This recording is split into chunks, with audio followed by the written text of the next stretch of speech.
সবাইকে আন্তরিক শুভেচ্ছা। প্রিয় শিক্ষার্থী, আশা করি আপনারা সবাই ভালো আছেন, সুস্থ আছেন। COVID-19 এর এই পরিস্থিতিতেও দীর্ঘ সময় পর্যন্ত আমরা কলেজ শিক্ষার্থীদের যে আ আঙিনা, সে আঙিনায় আমরা দীর্ঘদিন পর্যন্ত যেতে পারছি না। ছাত্র শিক্ষক যে মতবিনিময় এবং ক্লাসরুমের যে আবহ, সেখান থেকেও আমরা বিচ্ছিন্ন রয়েছি। সঙ্গত কারণেই আমাদের হৃদয়ে একটি যন্ত্রণা, একটি কষ্ট উপভোগ উপলব্ধি করি যে কবে এই পরিস্থিতি থেকে আমরা মুক্ত হতে পারবো। কিন্তু তাই বলে তো আর আমাদের ক্লাস কার্যক্রম একেবারেই বন্ধ করে রাখলে চলবে না। জাতীয় বিশ্ববিদ্যালয় কর্তৃক আয়োজিত অনলাইন ক্লাস কার্যক্রমে সকলকে আমি আন্তরিকভাবে স্বাগত জানাচ্ছি।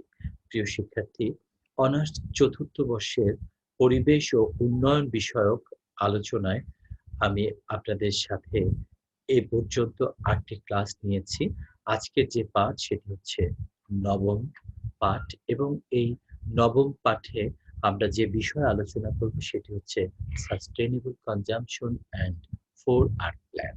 আপনারা জানেন সাস্টেইনেবল কনজাম্পশন সম্পর্কে আপনারা ইতিমধ্যে ধারণা পেয়েছেন। সাস্টেইনেবল কনজাম্পশন কি এবং 4R প্ল্যান কি? এটি কিন্তু একটি আ আধুনিক সময়ের অত্যন্ত গুরুত্বপূর্ণ আলোচ্য একটি বিষয়।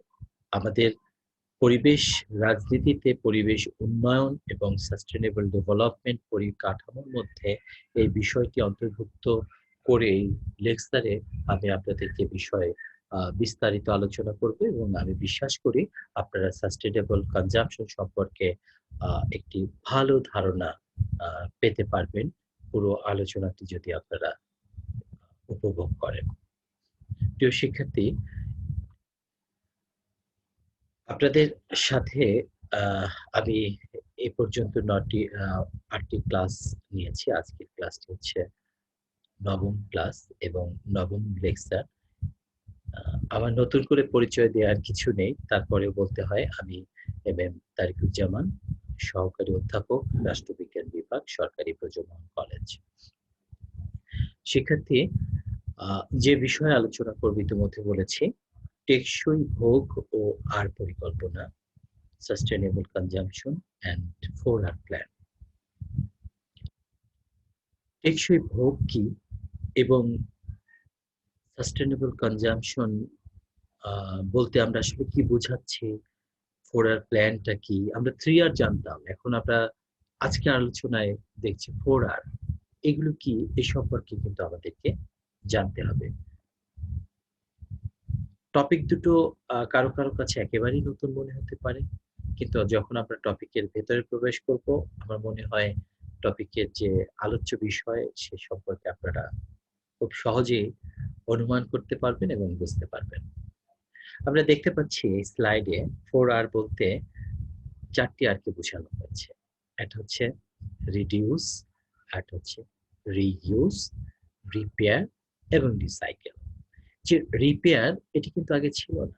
তো এখানে আমরা দেখতে পাচ্ছি যে সাস্টেইনেবল ডেভেলপমেন্ট থেকে সাস্টেইনেবল কনজাম্পশন কেন আলাদা এবং 4R প্ল্যানটাই বা কেন আমরা গ্রহণ করছি, যেটি আমি বলতে চাচ্ছি, আমি বোঝাতে চাচ্ছি যে সাস্টেইনেবল কনজাম্পশনকে যদি আমরা বাস্তবায়ন করতে চাই, সাস্টেইনেবল কনজাম্পশনকে আমরা যদি কার্যত আ সেটার অ্যাপ্লিকেশন দেখতে চাই, তাহলে অবশ্যই 4R প্ল্যানটাকেও আমাদের বিবেচনায় রাখতে হবে এবং 4R প্ল্যানকে কার্যকর করতে হবে। আমরা গভর্নেন্স সম্পর্কে আমরা জেনেছি, পলিটিক্যাল যে বিহেভিয়ার সে সম্পর্কে জেনেছি, পলিটিক্যাল ইকোনমি সম্পর্কে জেনেছি, মার্কেট সিস্টেম সম্পর্কে জেনেছি। সবকিছুর পরেও আমরা জেনেছি ডেভেলপমেন্ট সম্পর্কে এবং এই ডেভেলপমেন্টকে আমরা সাস্টেইনেবল ডেভেলপমেন্ট বলেও আবার নতুন করে সংজ্ঞায়িত করেছি।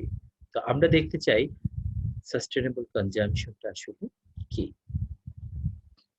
আমরা এই পুরো লেকচারে নবম লেকচারে আমরা সাস্টেইনেবল কনজাম্পশন সম্পর্কে আমরা জানবো এবং 4R সম্পর্কে জানবো। তাহলে কিছু প্রশ্ন আপনাদের কাছে রেখে যেতে চাই। কিছু বিষয় আপনাদেরকে জানিয়ে যেতে চাই, যেগুলো নিয়ে আমরা পরবর্তীতে আলোচনায় নিয়ে আসব। What is consumption and why study it? The concept of sustainable consumption, the global politics of sustainable consumption, actors in global sustainable consumption governance. এই বিষয়গুলো আমরা সাস্টেনেবল কনজাম্পশন অংশে আলোচনা করব। তাহলে আমরা দেখি সাস্টেনেবল কনজাম্পশনটা আসলে কি। কিয়োটো প্রোটোকল, যেখানে কিনা সাস্টেনেবল ডেভেলপমেন্ট সম্পর্কে বলা হয়েছে, যেখানে কিনা কার্বন ট্রেডিং সম্পর্কে বলা হয়েছে, এবং এখানে সাস্টেনেবল কনজাম্পশন সম্পর্কেও বলা হয়েছে। সেক্ষেত্রে সাস্টেনেবল কনজাম্পশন ব্যাপারটা যদি এরকম হয়, fulfilling of basic needs while protecting natural resource of আর্থ, অর্থাৎ আমার যে বেসিক নিড সেটি আমরা ফুলফিল করব, কিন্তু আমরা কি প্রোটেক্ট করে? ন্যাচারাল রিসোর্স, আমাদের পৃথিবীতে যে ন্যাচারাল রিসোর্স রয়েছে সেগুলোকে প্রোটেক্ট করে আমরা আমাদের যে বেসিক নিড, আমাদের মৌলিক চাহিদা, সেটি ফুলফিল করব। প্রোডাক্ট উৎপাদিত হবে চাহিদা অনুযায়ী এবং মানুষের মৌলিক মানবিক চাহিদা পূরণ করতে হবে, তবে সেই উৎপাদন করতে গিয়ে পৃথিবীর জন্য ক্ষতিকারক এবং পরবর্তী প্রজন্মের জন্য ক্ষতিকর এমন কিছু করা যাবে না। আমি জীবনযাপন করতে গেলে আমার বিভিন্ন প্রোডাক্টের প্রয়োজন রয়েছে, আমার বিভিন্ন কমোডিটি দরকার হয়, আমরা আমরা খাবার দাবার গ্রহণ করি, সেটা এক ধরনের প্রোডাক্ট। আমরা আসবাবপত্র ব্যবহার করি, সেটা এক রকমের প্রোডাক্ট। আমরা পরিধেয় যে পোশাক আশাক ব্যবহার করি, সেটা এক ধরনের প্রোডাক্ট। এরকম বিভিন্ন আঙ্গিকে প্রোডাক্ট আমাদের আমাদের জীবনযাপন প্রক্রিয়া, আমাদের চাহিদা অনুযায়ী আমাদের মৌল মানবিক চাহিদা পূরণ করার জন্য উৎপাদন হবে। তবে বলা হচ্ছে সেই উৎপাদন করতে গিয়ে, সেই প্রোডাক্ট উৎপাদন করতে গিয়ে পৃথিবীর জন্য ক্ষতিকারক এবং পরবর্তী প্রজন্মের জন্য ক্ষতিকর এমন কোনো কিছু করা যাবে না। সেটি হচ্ছে সাস্টেইনেবল কনজাম্পশন। আমার মনে হয় আপনারা খুব স্পষ্টই বুঝতে পেরেছেন, সাস্টেইনেবল কনজাম্পশন হচ্ছে fulfilling of basic needs while protecting natural resource of earth। যার সম্পদ আছে বেশি, তার কনজাম্পশনও তো বেশি হবে, তাই না? আমার সম্পদ আছে, আমি তো একটু খরচ করতে চাইবই। আর কি হবে? যার সম্পদ কম, সে কিন্তু সেভাবে খরচও করতে পারবে না, তার কনজাম্পশন হবে কম। তাহলে এই যে সাস্টেইনেবল কনজাম্পশন বেশি হওয়ার কারণটা হচ্ছে, আমরা প্রকৃতিগতভাবে আমরা কিন্তু চাই যে আমার সম্পদ আমি আছে, আমি সেটি ব্যবহার করব, আমি সেটি উপভোগ করব, আমি স্বাচ্ছন্দ্যে জীবনযাপন করব, সুস্থ থাকব, ভালো থাকব। কিন্তু এই কাজটি করতে গিয়ে আমরা যে কাজটি করে ফেলি সেটি হচ্ছে, আমরা আমাদের পরবর্তী প্রজন্মের কথা ভাবি না, আমরা আমাদের কথা ভেবে অনেক পরিবর্তন করি, যে পরিবর্তনগুলো প্রকৃতপক্ষে উন্নয়ন তো হয় না, বরং সেটি আমাদের জন্য ক্ষতিকারক হয়। ৯.৭ বিলিয়ন জনসংখ্যা, যা কিনা ২০৫০ সালের মধ্যম আয়ে উন্নীত হবে পৃথিবীতে। ৯.৭ বিলিয়ন। ফলে তাদের ক্রয় ক্ষমতা বৃদ্ধি পাবে। যেহেতু তারা মধ্যম আয়ে উন্নীত হবে, তাদের ক্রয় ক্ষমতাও বৃদ্ধি পাবে। ২০৪০ সালে যার সক্ষমতা থাকবে $১০০ খরচ করার, তিনি খরচ করতে চাইবেন $১৭০। অর্থাৎ এখানে একটি তার যে ব্যয়, তার যে পারচেসিং যে ক্যাপাসিটি, সেই ক্যাপাসিটি থেকে তার যে প্রত্যাশিত কাঙ্ক্ষিত যে ব্যয়, সেই ব্যয়টি হবে বেশি। এবং সেটি কিরকম? আমি আমার ক্যাপাসিটি রয়েছে আমার $১০০ খরচ করা, কিন্তু আমি সাসপেক্টেড ক্যাপাসিটি মানে আমি করতে চাইবো $১৭০। ইউএনইপি কনজাম্পশন অপরচুনিটিকে ৪টি ভাগে দেখিয়েছে। একটা হচ্ছে ইফেক্টিভ কনজাম্পশনটা ইফেক্টিভ হতে হবে এবং ডিফারেন্ট কনজাম্পশন হতে হবে। কনজাম্পশনের আঙ্গিক পরিধি ডিফারেন্ট হতে হবে। আমি শুধু খাওয়া খাওয়া দাওয়া মানে ভোজ্য বিষয়ে কনজাম্পশন করবো সেটা না। আবার ইউজের ক্ষেত্রে কমিউনিটি ইউজের ক্ষেত্রে কনজিউম হতে হবে। আবার লাইফস্টাইলের সব ক্ষেত্রে, আবার পরিবহন বলি, আবার এনার্জি ইউজের ক্ষেত্রে, এনার্জি সেভিংস এর ক্ষেত্রে সব দিক দিয়ে আমাদের কনজাম্পশন হতে হবে। কাজে সেটা হবে ডিফারেন্ট এবং কনসাস কনজাম্পশন হতে হবে। আমরা যদি আনকনসাস থাকি তাহলে সেই কনজাম্পশন সেখানে হবে না। তাহলে আমাকে কনজাম্পশন করতে হবে কনসাসলি এবং সেই কনজাম্পশনটা অবশ্যই কনসাস কনজাম্পশন হতে হবে। আমি যেটা কনজাম্পশন করে কোনো লাভ নেই এমন একটা কিছু আমরা কনজাম্পশন করে রাখলাম, সেটা কিন্তু গার্বেজে পরিণত হবে। একটা টেলিভিশন নষ্ট হয়েছে, তো সেই টেলিভিশনটা যদি আমি রেখে দিই ঘরের মধ্যে, তাহলে আবার জায়গা অকুপাইড হয়ে যাচ্ছে। অকারণে আমার তো রাখার দরকার নেই সেটা। এবং সেটি যদি আমি আবার নষ্ট করে ফেলি তবে সেটিও আবার কিন্তু ঠিক হবে না। সেক্ষেত্রে কিন্তু আবার ফোরার প্ল্যানে যেতে হবে। রিপেয়ার করতে পারি, রিডিউস করতে পারি কিংবা রিইউজ করতে পারি। তো পরবর্তীতে যেটা রয়েছে সেটা হচ্ছে appropriate consumption. That's the point. Appropriate consumption করতে হবে। অ্যাপ্রোপ্রিয়েট কনজাম্পশন হচ্ছে proper consumption. The OECD countries are home to 19% of world population. Total যে পপুলেশন রয়েছে ওয়ার্ল্ডে তার 19% পপুলেশন রয়েছে OECD ভুক্ত দেশগুলোতে। বাট তারা যে কনজাম্পশনটা করে, কনজিউম যেটা করে, সেটা হচ্ছে 80% অফ টোটাল ওয়ার্ল্ড রিসোর্স। এই যে ভোগ করছে তা 19% পিপল অফ টোটাল ওয়ার্ল্ডের 19% পিপল 80% পণ্য তারা ভোগ করছে। ভাবা যায়? তাহলে কি করতে হবে? সেটি হচ্ছে কনজাম্পশনটাকে অবশ্যই অ্যাপ্রোপ্রিয়েট হতে হবে, কনজাম্পশন অবশ্যই কনসাস হতে হবে, কনজাম্পশন ডিফারেন্ট হতে হবে এবং ইফেক্টিভ হতে হবে। প্রিয় শিক্ষার্থী, এবারে আমরা আলোচনা করব actors and factors to achieve sustainable consumption. কি কি অ্যাক্টরস থাকে এবং কি কি ফ্যাক্টরস থাকে যে ফ্যাক্টরস গুলো সাস্টেনেবল কনজাম্পশনকে এনশিওর করতে পারে।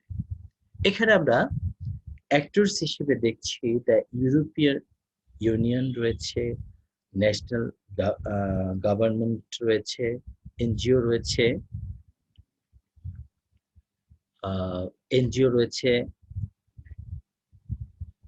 গভর্নমেন্ট, হ্যাঁ, এনজিও রয়েছে, একাডেমিয়া রয়েছে, বিজনেস অ্যাক্টরস রয়েছে, দ্য স্টেট অ্যাফেয়ার্স রয়েছে এবং পলিসি ইমপ্লিকেশনস যারা করেন তারা রয়েছে। এরা হচ্ছে অ্যাক্টর। ইউরোপীয় ইউনিয়ন যারা পৃথিবীতে বৃহত্তর শক্তিশালী কিছু রাষ্ট্র সেখানে রয়েছে, যারা ইন্ডাস্ট্রিয়ালি স্ট্রং, স্ট্যাবলিশড, যাদের পার ক্যাপিটা ইনকাম অনেক বেশি, তারা ইন্টারন্যাশনালি মার্কেটকে ডমিনেট করছে, ফাইন্যান্সকে ডমিনেট করছে, তাদের growth of economy is very high. তারা একটা অ্যাক্টর হিসেবে কাজ করছে, so that they become factors also. National government রয়েছে, যে গভর্নমেন্ট রয়েছে এবং এনজিওস যেগুলো রয়েছে তারাও অ্যাক্টরস হিসেবে কাজ করছে। তো এই সাস্টেনেবল কনজাম্পশনের ক্ষেত্রে অ্যাওয়ারনেস বিল্ড আপ থেকে শুরু করে প্রপার ডিস্ট্রিবিউশন এবং ব্যালেন্সিং, এগুলোর ক্ষেত্রে এনজিওস সরকারের কাছে সাথে সাথে কাজ করে যাচ্ছে। যে বিভিন্ন প্রতিষ্ঠানগুলো যারা রয়েছে, যেমন এই মুহূর্তে যে কাজটি আমি করছি সাস্টেনেবল কনজাম্পশন পড়াতে গিয়ে আপনাদেরকে আমি অ্যাওয়ার করছি, আপনাদেরকে এই বিষয়ে জানাচ্ছি যে আপনার প্রয়োজনের অতিরিক্ত খরচ করবেন না। আপনি যে খরচটি করবেন বা যে ভোগটি করবেন, আপনি মৌলমানবিক চাহিদার জন্য যেটুকু আপনি কনজিউম করবেন, সেটুকুই যেন পরবর্তী প্রজন্মের জন্য ক্ষতিকারক না হয় সেটি বিবেচনা করে করবেন। এইভাবে আমরা প্রাতিষ্ঠানিকভাবে শিক্ষা প্রতিষ্ঠানের মধ্যে গুলো অ্যাক্টরস হিসেবে কাজ করছে। বিজনেস যে আম টিম গুলো রয়েছে, বিজনেস পার্টনার যারা রয়েছে, বিজনেস যে ফিল্ড রয়েছে সেখানেও কিন্তু তারা গুরুত্বপূর্ণ কাজ করছে। এমন কিছু প্রোডাক্ট উৎপাদন করা হলো যে প্রোডাক্ট গুলোর কোয়ালিটি এনশিওর করা হলো না। যে প্রোডাক্ট গুলো স্বাস্থ্য আ ঝুঁকি রয়েছে, যে প্রোডাক্ট গুলো উৎপাদন করা হলে তার ক্যাপাসিটি এবং তার যে লাস্টিং করার যে রেট সেটিও কিন্তু প্রশ্নবিদ্ধ হতে পারে যে এটা কতদিন পর্যন্ত এটার গ্যারান্টি আছে কিনা, ওয়ারেন্টি আছে কিনা, আ এর আ উম ইউজ ইউজ ফ্রেন্ডলি কিনা, ইউজেবল কিনা এই বিষয়গুলো কিন্তু ভাবতে হয়। এমন কোন একটা বিজনেস আমরা নিয়ে আসলাম যেগুলো আমাদের স্বাস্থ্য ঝুঁকি, পরিবেশ জন্য ঝুঁকি আসতে পারে। সেগুলো কিন্তু করা যাবে না। এবং দ্য স্টেট অ্যাফেয়ার্স যেগুলো রয়েছে সেই স্টেট অ্যাফেয়ার্স গুলো অ্যাক্টরস হিসেবে কাজ করছে। রাষ্ট্রের বিভিন্ন পলিটিক্যাল, নন পলিটিক্যাল আম দাতা বিভিন্ন সংস্থাগুলো রয়েছে। আ বিভিন্ন আর্থিক প্রতিষ্ঠানগুলো রয়েছে। আ এখানে কেউ আছে স্বাস্থ্যের উপরে কাজ করতে চায়, কেউ পরিবেশের উপরে কাজ করতে চায়, কেউ এগ্রিকালচার এর উপরে কাজ করতে চায়, কেউ আ একে এডুকেশন এর উপরে কাজ করতে চায়, স্বপ্রণোদিত হয়ে। তো এখানে এই ফ্যাক্টর গুলোও কিন্তু আ কনজাম্পশন হিসেবে সাস্টেইনেবল কনজাম্পশন হিসেবে কাজ করে। একটা ভালো শিক্ষা প্রতিষ্ঠান দিয়ে যে শিক্ষার্থীরা বেরিয়ে আসে মেধা মনন এবং তাদের যে উৎকর্ষ সাধন হয় সেটিও কিন্তু আ খুব গুরুত্বপূর্ণ একটি রোল পালন করে কনজাম্পশন এর ক্ষেত্রে। এবং সেখানে আমরা দেখি স্টেট অ্যাফেয়ার্স এর বিভিন্ন কম্পোনেন্ট থাকে। পলিসি ইমপ্লিকেশন যারা করে তাদের ভূমিকা কিন্তু সবথেকে বেশি গুরুত্বপূর্ণ।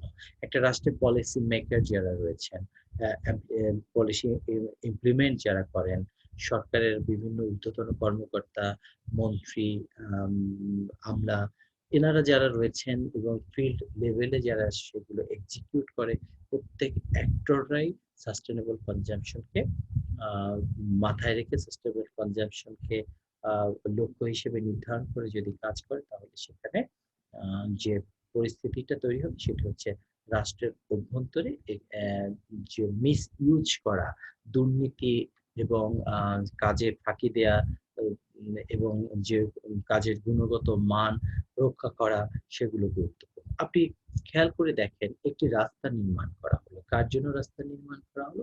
জনগণের জন্য রাস্তা নির্মাণ করা হলো। অর্থায়ন কারা করলো? সরকার করলো। কিভাবে করলো? জনগণের ট্যাক্সের মাধ্যমে যে অর্থ সেই অর্থ দিয়ে জনগণের উন্নয়নের জন্য একটি রাস্তা নির্মাণ করা হলো। কিন্তু পরিতাপের বিষয় হচ্ছে সেই রাস্তা যারা নির্মাণ করলেন, যে কন্ট্রাক্ট যিনি পেলেন, তিনি যে শিডিউল অনুযায়ী যেভাবে কাজটি করার কথা ছিল, যে পণ্য ব্যবহার করার কথা ছিল, সেই পণ্যটি তিনি ব্যবহার করলেন না। এটি ওভারসাইট কারা করবে? এটি ওভারসাইট যারা করবে তারা হচ্ছে সরকারের বেতনভুক্ত আ একটি নির্দিষ্ট এজেন্সি যারা কিনা এর দেখভাল করবেন, তদারকি করবেন।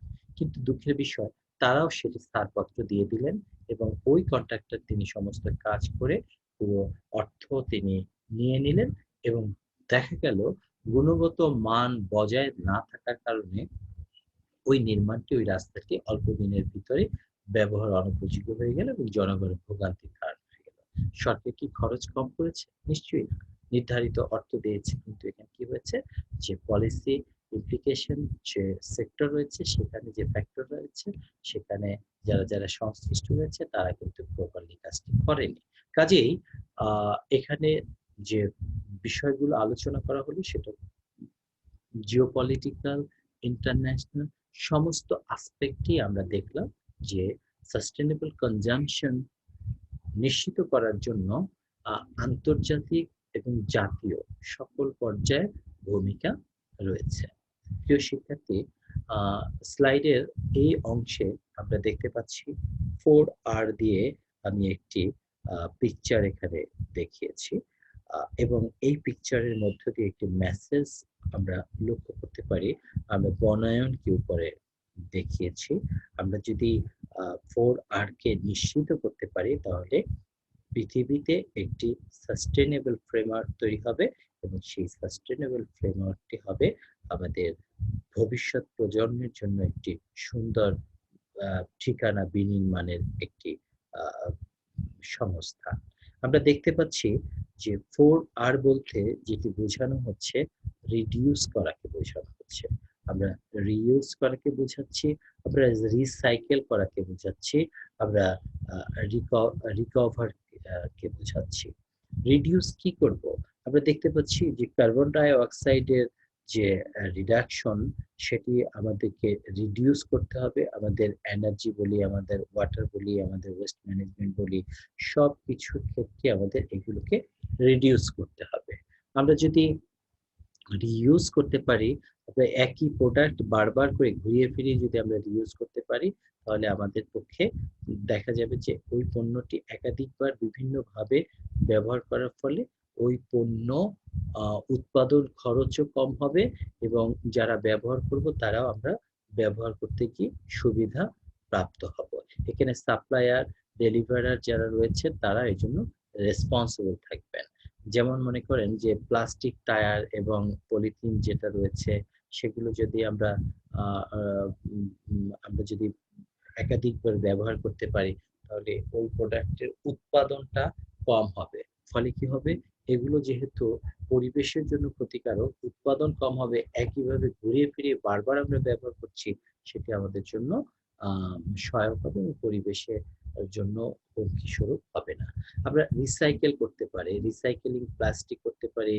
আ আমরা রিসাইকেলিং কার্ডবোর্ড করতে পারি, পেপার করতে পারি, মেটাল করতে পারি, উড করতে পারি, ফুড করতে পারি। আমরা ঘুরিয়ে ফিরিয়ে আমরা বারবার করে এটাকে ব্যবহার করতে পারি। এই যে রিসাইকেলিং করার মধ্য দিয়ে আমাদের কিন্তু কনজিউম করার যে টেনডেন্সি সেটি হ্রাস পাবে।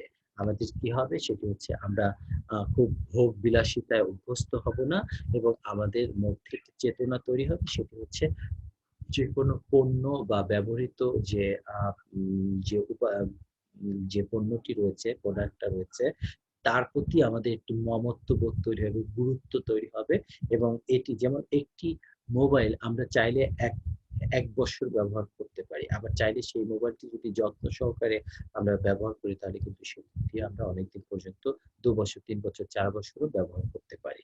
এখানে ডিপেন্ড করছে যে আমি সেই প্রোডাক্টটাকে কতটা গুরুত্বের সাথে নারিশ করছি এবং প্রোডাক্টটাকে আমি কিভাবে ব্যবহার করছি।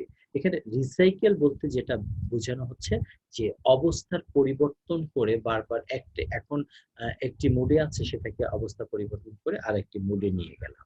যেমন মনে করেন যে আমার বাড়িতে একটি আ হচ্ছে কম্পিউটার মনিটর ছিল। এখন আমার টেলিভিশনও দেখা দরকার। তো আমি কম্পিউটারের কাজটাও করব, একই সাথে টেলিভিশনের কাজটাও করব। কিভাবে করতে পারি?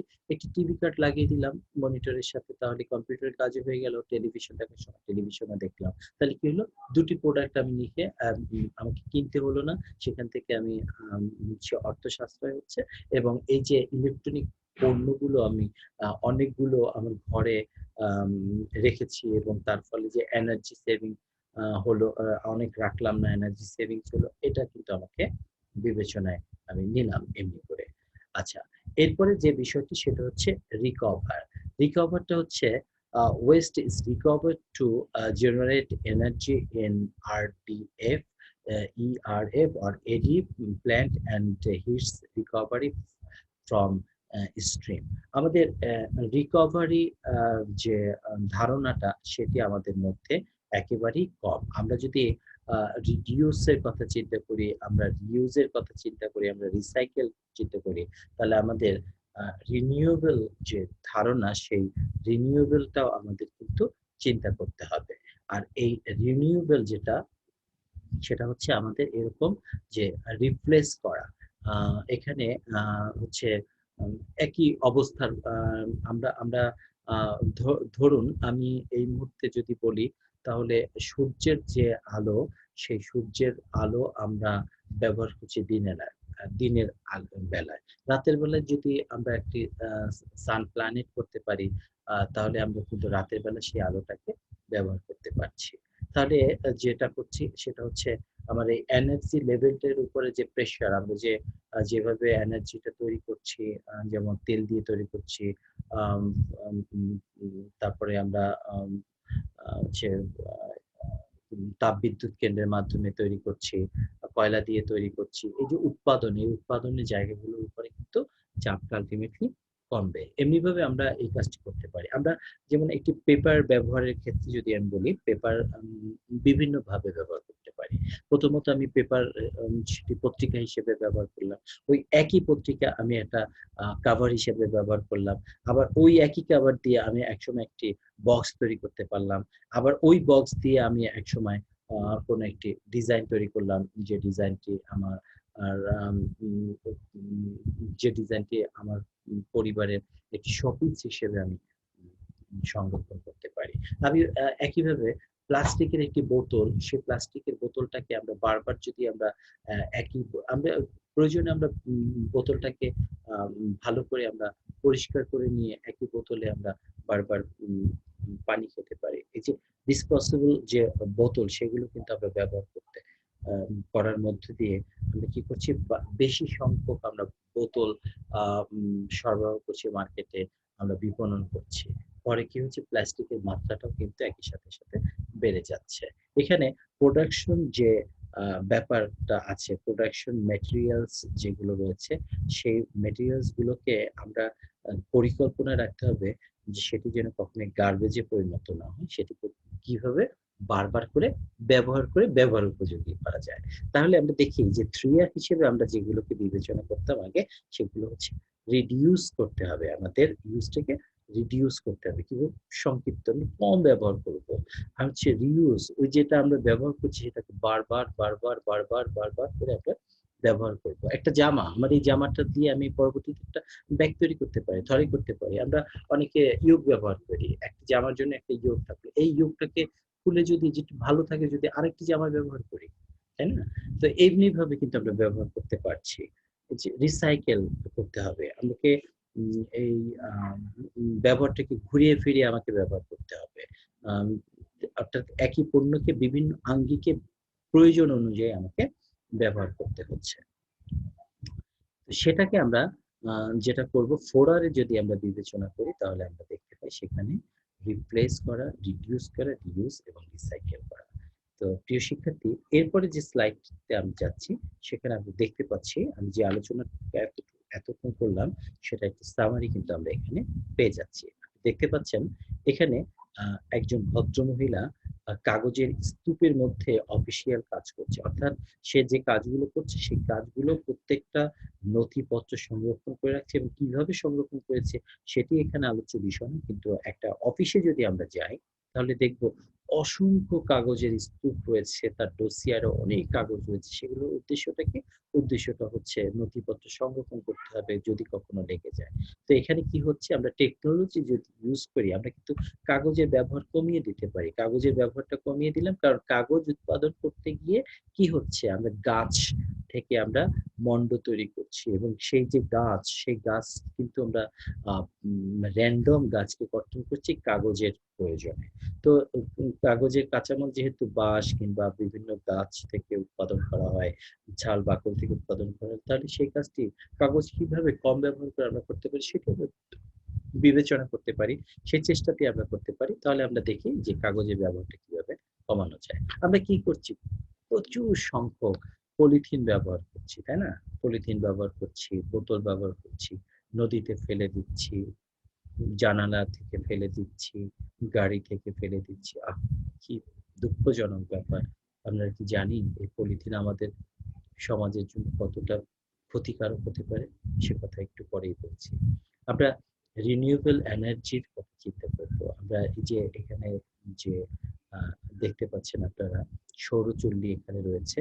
সেই সৌরচুল্লীর ভিতরে সোলার প্যানেল আ ছাদে বসানো হয়েছে। এর মাধ্যমে সূর্যের আলোকে আমরা রি রি রিডিউ মানে রিপ্রোডাক্ট করে তারপর সেক্ষেত্রে আমরা সংরক্ষণ করে রাতের বেলা আমরা কিংবা যখন বিদ্যুৎ থাকছে না তখন আমরা সেটাকে ব্যবহার করছি।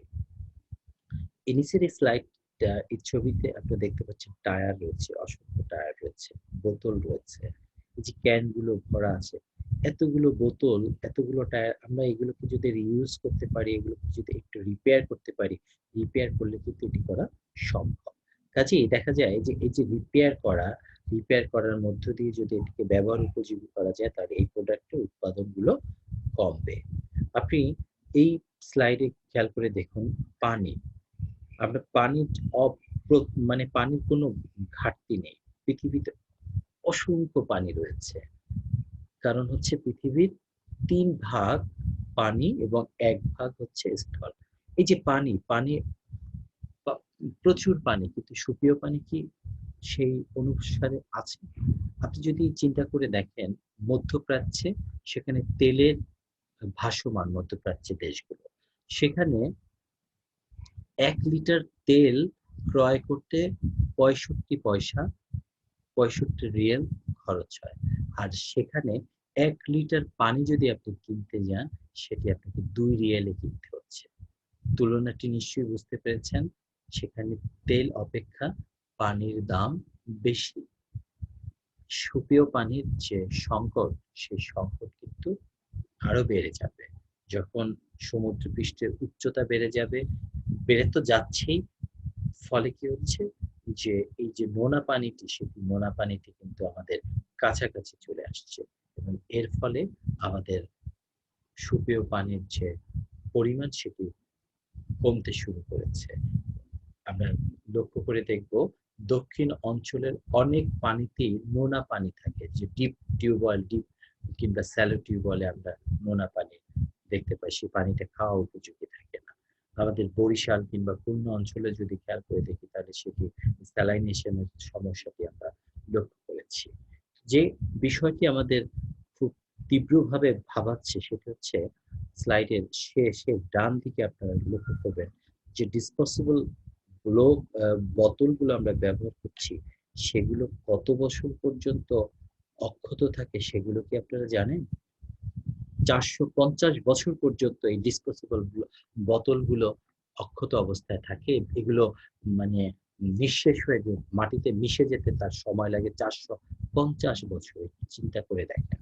অ্যালুমিনিয়াম যে আমরা ব্যবহার করি, এই অ্যালুমিনিয়ামের ব্যবহার আমরা বাড়িয়ে দিলাম এবং এই অ্যালুমিনিয়াম ২০০ বছর পর্যন্ত ২০০ বছর সময় লাগে সেটা মাটির সাথে মিশে যেতে। টিন যে টিনটা আমরা হরহামেশা ব্যবহার করি সেটি করতে সময় লাগে ৫০ বছর। যে পণ্যটি আমরা উৎপাদন করছি সেটি যদি গার্বেজে পরিণত হয় তাহলে কি অবস্থা দাঁড়ায়? সেটি হচ্ছে যে পৃথিবীতে এভাবে যদি গার্বেজের পরিমাণ, প্লাস্টিকের পরিমাণ, আমরা মেটাল ইউজের পরিমাণটা বাড়িয়ে দেই তাহলে এগুলো তো প্রকৃতির যে স্বাভাবিক নিয়মে মিশে যাবে সেটি হতেও তো অনেক সময় লাগছে এবং সেটি তো কম কথা না। অ্যালুমিনিয়াম ২০০ বছর সময় লাগছে। ডিসপোজেবল বোতল ৪৫০ বছর সময় লাগছে। আমরা বারবার করে আমাদের সরকার বিভিন্ন সময় বলে আসছে প্লাস্টিক ব্যবহার না করার জন্য নিরুৎসাহিত করছে। কিন্তু আমরা জনগণ সেটি মানছি না। তার কারণ আমরা ইতোমধ্যে প্লাস্টিক জেনারেশনে পরিণত হয়েছি। আমরা আমাদের সভ্যতা, আমাদের ভবিষ্যৎ প্রজন্মদের জন্য যে একটি বাসযোগ্য ঠিকানা হওয়ার কথা সেটি আমরা নষ্ট করে ফেলছি। আমরা ইকোসিস্টেমকে ইমব্যালেন্স করে দিচ্ছি। এই যে রূপটি দেখতে পাচ্ছি একটি সমুদ্রের তীরবর্তী অঞ্চলের গার্বেজ। তাহলে সমুদ্রের অভ্যন্তরে কি অবস্থা রয়েছে সেটিও কিন্তু সহজে অনুমেয়। প্রিয় শিক্ষার্থী, আজকের এই আলোচনার মধ্য দিয়ে আমরা সাস্টেনেবল কনজাম্পশন সম্পর্কে জানলাম। আমরা 4R প্ল্যান সম্পর্কে জানলাম। এগুলো মৌলিক যে বোঝার যে বিষয়টি সেটি হচ্ছে আমরা আমাদের জীবনযাপন প্রক্রিয়ায় আমরা যেন অবশ্যই এনভায়রনমেন্ট ফ্রেন্ডলি হই, আমরা যেন সাস্টেনেবল কনজাম্পশনের দিকে বিবেচনা করে আমরা যে সমস্ত কার্যক্রমগুলো গ্রহণ করি এবং সেগুলোতে যেন আমরা অবশ্যই মাথায় রাখি যে আমাদের যা কিছুই করি না কেন সেটি যেন আমাদের পরিবেশের জন্য হুমকি স্বরূপ না হয়। আমরা যে ড্রেন গুলো তৈরি করা হয়, সরকার যে ড্রেন গুলো তৈরি করে সেগুলোকে আমরা পলিথিন ফেলে দিয়ে, বোতল ফেলে দিয়ে সেগুলোর মুখগুলোকে আমরা বন্ধ করে দেই। ফলে জলাবদ্ধতা হয়, অল্প বৃষ্টিতে আ আটকে যায়। জনগণ যদি সচেতন না হয়, আমরা যদি সচেতন না হই, তাহলে এটি কিন্তু সরকারের পক্ষেও করা সম্ভব নয়। এটি একটি সরকারের যেমন সম্ভব নয়, একইভাবে গোটা বৈশ্বিক যে পরিস্থিতি, বৈশ্বিক যে সংকট সেটিও মোকাবেলা করা সম্ভব হবে না। শিক্ষার্থী, আজকের এই আলোচনার মধ্যে নিশ্চয়ই আপনাদের মধ্যে অনেক প্রশ্নের অবতারণা হয়েছে, অনেক প্রশ্ন জিজ্ঞাসা এসেছে। শুধু তাই নয়, এ পর্যন্ত যে কতগুলো ক্লাস আমরা নিয়েছি তার তার আলোকেও আপনাদের নিশ্চয়ই কোনো প্রশ্ন থাকতেই পারে। আমি গত ক্লাসে আপনাদেরকে বলেছিলাম যে আমার সাথে কনট্যাক্ট করার একটি মাধ্যম অবশ্যই আপনাদের জেনে থাকলে ভালো হবে। আপনাদের যদি কোনো প্রশ্ন থাকে, যেহেতু আমি সরাসরি আপনাদের সাথে ক্লাসে সংযুক্ত নেই, তাহলে অবশ্যই আমাকে ইমেইল করবেন। আমি চেষ্টা করব আপনাদের সমস্যার সমাধান করার জন্য। আমি ইমেইল অ্যাড্রেসটি এখানে লিখেছি। আমি তারপরে মুখে বলছি mmt2011edu@gmail.com। আপনারা আমাকে যে কোনো প্রশ্ন, জিজ্ঞাসা থাকলে আপনারা ইমেইল করবেন এবং আপনাদের সকলের সার্বিক সুস্থতা কামনা করছি। আপনারা ভালো থাকবেন, সুস্থ থাকবেন এবং বাড়িতে আপনারা যে সময়টি কাটাচ্ছেন, অলস সময় কাটাবেন না। আপনারা আপনাদের পড়াশোনা অবশ্যই অব্যাহত রাখবেন। যেহেতু পরীক্ষা এই খুব অল্প দিনের মধ্যেই হয়তো পরীক্ষার শিডিউল অ্যানাউন্স করা হবে। আপনারা একাডেমিক পড়ার পাশাপাশি চাকরি বিষয়ক যেসব পড়াশোনা রয়েছে, ইংরেজি, গণিত এগুলোর উপরেও আপনাদের প্রফিসিয়েন্সি ইমপ্রুভ করা দরকার।